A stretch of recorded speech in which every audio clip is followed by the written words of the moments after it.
Всем привет! Друзья мои, мира вам и крепкого здоровья! Сегодня вашему вниманию дрожжевое тесто. Это простой рецепт, тесто получается замечательное, выпечка из нее получается вкусная. Вы можете готовить пироги, пирожки, булочки, ватрушки. Все, что вы хотите приготовить из сладкого дрожжевого теста. Поехали готовить!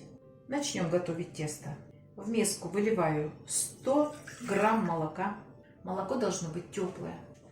Высыпаю 10 грамм ванильного сахара, 7 грамм сухих дрожжей и 100 грамм сахарного песка.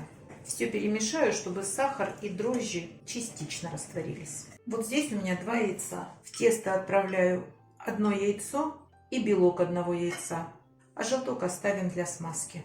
Обязательно надо закрыть пищевой пленкой и убрать в холодильник. Сразу же добавляем 100 грамм кефира. Кефир тоже должен быть теплым. 10 грамм растительного масла, обязательно рафинированного. И все размешаем. Если будете готовить с помощью кухонной машины, все в такой же последовательности добавляйте в чашу миксера. Все. Вот здесь у меня 550 грамм просеянной муки высшего сорта. Добавляю чуть меньше половины и размешиваю венчиком, чтобы разбить комочки. Друзья мои, вот сейчас я вымешиваю секунд 20 для того, чтобы окончательно растворился сахар и растворились сухие дрожжи. Убираем венчик и переходим на лопаточку. Высыпаем практически всю муку.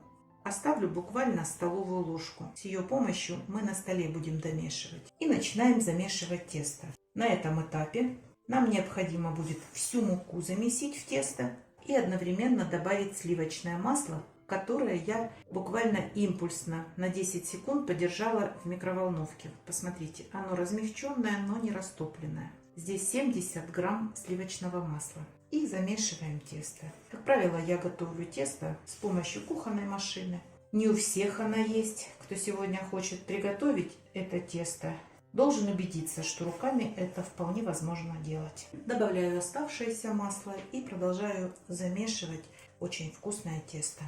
И вот только тогда, когда мы тесто собрали практически в один комок, мы начнем его вымешивать. Тесто вполне в себе послушное.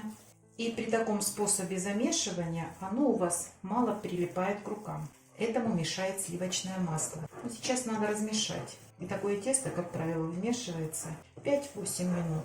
А если вы будете готовить с помощью кухонной машины, то включите ее, и пусть она у вас замешивает это тесто 10 минут. Ну вот, мука вся вошла в тесто. Добавляем понемногу муки. И уже на столе мы будем замешивать тесто. И мучить мы его будем в течение 5-6 минут. Я взвесила 550 грамм муки. Больше ни в коем случае не надо. Иногда и этой муки много. Я использую макфу, но и она бывает разная.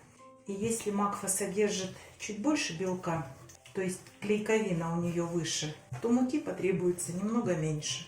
Вот насыпали на столешницу и замешивайте. Тесто само покажет, что ему еще надо муку. Вот посмотрите, оно еще липкое, тянется, оно еще не готово.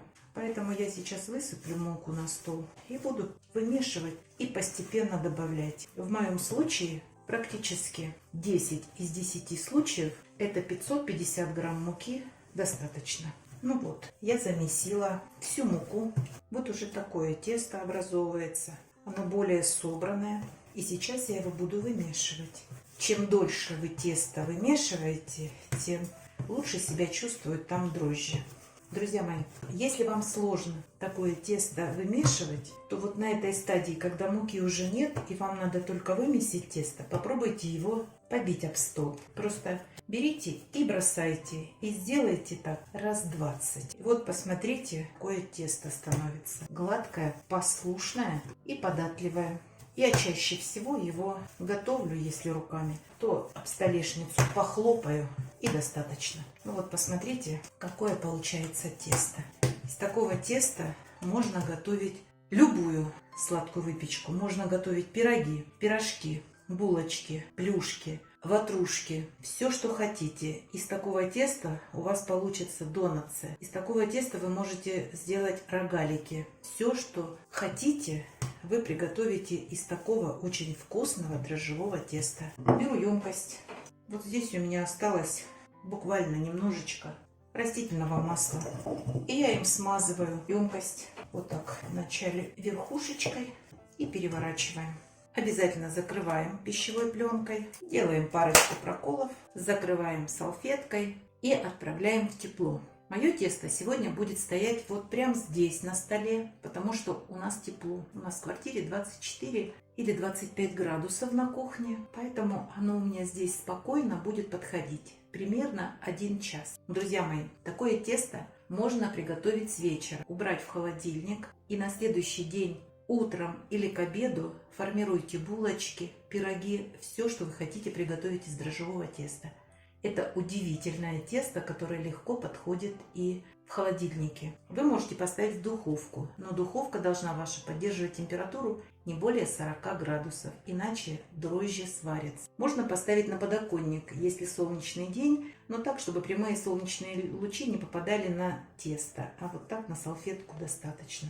Способов для поднятия теста много. Вы можете 2 полторушки с теплой водой вот здесь положить с 2 сторон, и ваше тесто будет подходить. Но бутылки с водой не должны быть горячими, чтобы вот здесь дрожжи не сварились. Но, друзья мои, дрожжи погибают при температуре уже 50 градусов, поэтому не ставьте в духовку, где тепло больше, чем 50 градусов по Цельсию.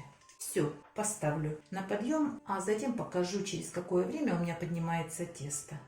Прошло 1 час 20 минут. Посмотрите, как поднялось тесто. Шикарное.